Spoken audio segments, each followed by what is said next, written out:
Hi guys, this time we're going to talk about chapters 8 and 9. And they say, I say the chapter is titled As a Result, and you mean I can just say it that way? First, we're going to talk about chapter 8, As a Result, which is a chapter about connecting the parts. So in this chapter, we're talking about student writing that is disconnected, student writing that doesn't logically flow from one idea to the next. It's very important for you to connect your ideas. One of the biggest problems I see in student writing is writing that is disjointed, or sentences that are disconnected, sentences that don't logically follow from one to the other. The book gives a good example of this when it says, the example from the student named Bill, Spot is a good dog. He has fleas. Other than the fact that we're talking about Spot the dog in both sentences, it doesn't really make much sense how these two sentences connect together. But it does make more sense when we use some kind of connecting word or some kind of logical way to join those two sentences together. The reason that this happens a lot in student writing is because students often never look back. In other words, they see writing as kind of, you have something to say about a topic, you write it down, and then you move on to the next thing that you have to say about the topic. As long as you've filled up the paper requirement, that's all that you have to do. And that's not really what writing is about. At least that's not what good writing is about. Good writing grows out of what was previously written. It builds on it and contributes to it. Making explicit connections to what came before and sometimes to what is coming is essential in creating writing that is interesting to read and makes sense to the reader, is easy for the reader to follow. When you write sentences that are disconnected or ideas that are disjointed, that don't have anything to do with the ideas that came before, your reader has to go back and reread. They have to read the sentences that came before to try and understand what you're saying. That's not something that you want your reader to do. So let's talk about some different ways that you can make those connections between your writing. The first method that chapter 8 talks about is using transitions, using transition words or transition signals. You not only need to connect sentences and paragraphs to each other, but you also have to mark the kinds of ideas, the kinds of connections that you are making. So, for example, you might want to tell your readers if you are echoing a previous idea, saying something like, in other words, if you're adding more information, furthermore, if you're giving an example, for instance, if you're generalizing, as a result, or if you're modifying something, nevertheless. Page 105 and 106 has a pretty extensive list of different kinds of transitions, words and phrases, and what they do, their functions, if they are for addition, if they're for elaboration, example, cause and effect, comparison, contrast, concession, and conclusion. So take a good look at the list on 105 and 106 and use that for a reference as you're writing. You might wonder, well, you're telling me to use transitions all the time, but can I overuse transition words? Yes, it's possible, but not likely. In all my years of teaching writing, I haven't seen it happen ever, really, where a student has overused transitions. So if you do, I'll tell you, but it's probably not something you have to worry about too much. What I do want you to worry about, though, is using transition words to say something that makes sense. Make sure you understand the relationship between your ideas. It wouldn't be a good idea that student Bill, that's used in an example earlier, if he said something like, Spot is a good dog, for example, he has fleas. That doesn't make any sense. Why would having fleas be an example of how Spot is a good dog? But using a modifying word, even though Spot is a good dog, even though he has fleas, that makes more sense, a contrast word there. Another way that you can connect ideas is to use pointing words, literally words that point to something that was previously mentioned in the text. They refer back to an idea in another sentence or refer back to an entire sentence itself. Really common type of pointing words are words called demonstrative pronouns: this, these, that, and those. These are pointing words that you use near the start of a sentence to refer back to an entire idea in a previous sentence. You can also use pronouns like he, she, his, her, it, their. Those pronouns can refer back to other nouns in the text or ideas that you were mentioning. But you want to be a little bit careful when you use pointing words. You don't want to be ambiguous. You want to make sure that the idea that you're referencing is very clear. If you say, this is seen, and there are a couple ideas that were previously mentioned in the text, it might not be clear which idea that you were actually talking about.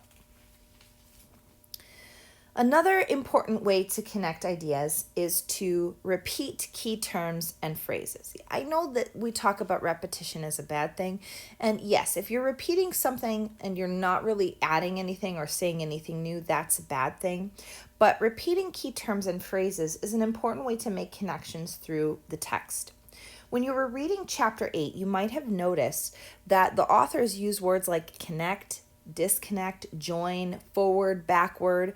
They use those kinds of words a lot, and it's to repeat that key concept, to keep that idea in your mind. They're not just going connect, connect, connect, connect, connect, but they're using some synonyms and some antonyms also to help you be reminded of those important ideas. So you should do the same in your writing. Use key terms, use synonyms of those key terms, and then use antonyms to discuss those ideas thoroughly.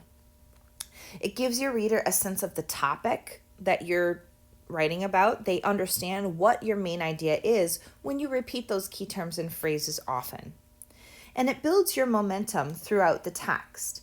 It kind of keeps your argument revving up and keeps your reader engaged with your argument. It's also a good way to think of a title sometimes.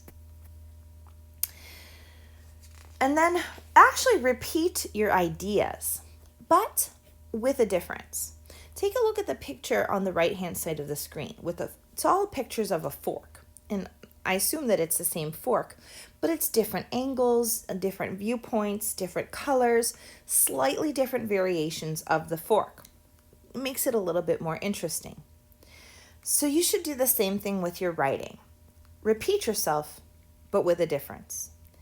This enables you to build bridges between your ideas, to make a connection with something you've just said, but say it in a slightly different way so that you're actually adding something to it. You want to echo what you've said and move into new territory simultaneously. Think about that from the textbook. You might remember the rock climber analogy. The rock climber can't just leap from one rock to the next rock. Instead, what the rock climber does is that they start reaching for the next place that they want to grab. They make sure that they have a firm grasp of that new place, and then they move their feet off of the old hold. They don't let go of the old hold before they've got a good grasp on the new place that they're reaching for. And you want to think about doing the same thing in your writing. Don't avoid repeating yourself. In other words, don't be afraid to repeat yourself. Just do it in new and interesting ways. Okay, so now let's talk a little bit about Chapter 9, titled, You Mean I Can Just Say It That Way? In other words, academic writing doesn't mean setting aside your own voice. You've probably been told a lot of times not to use I or me, my, in writing. You've probably been told a lot not to use slang or not to talk the way that you talk with your friends when you're writing. And there is a certain truth to that,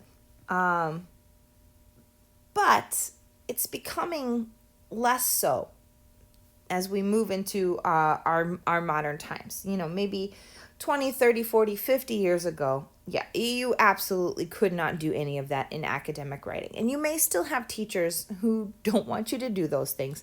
And I would encourage you to just listen to your teachers. If your teacher says, I don't want you to use I in writing, no first person, just do what your teacher says.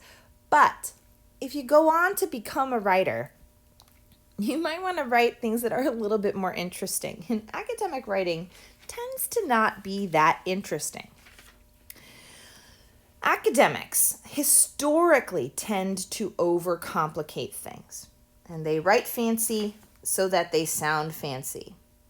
But that doesn't necessarily mean that their writing is good, and oftentimes it's not.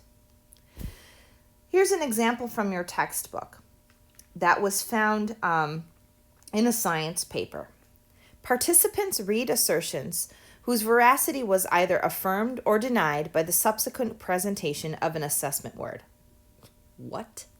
What does that even mean? I have to read that like 3 times in order to understand what it means. I'm not going to make you read it 3 times. Here's a translation. Participants read sentences, each followed by the word true or false.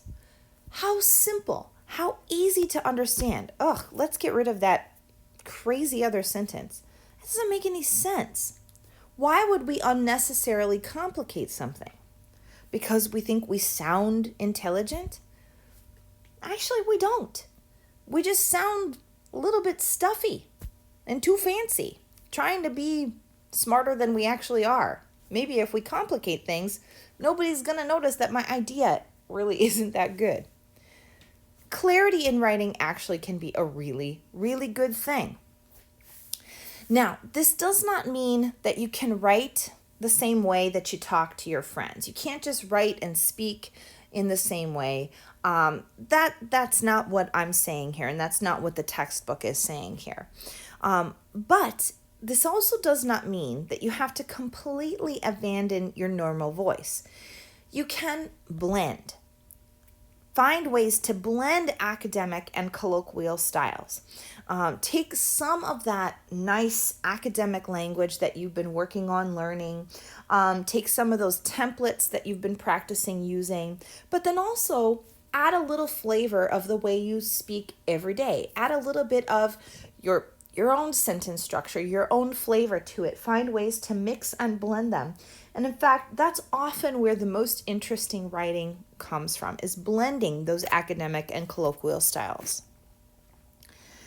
A few different ways that you can do this. Your book talks about that. The translation recipe, right, that your book talks about. Translating academic text that's very heavy and wordy can be a way for you to demonstrate your understanding of a text and help your readers understand it as well. There's some templates for this on page 121. You can also use self-translation.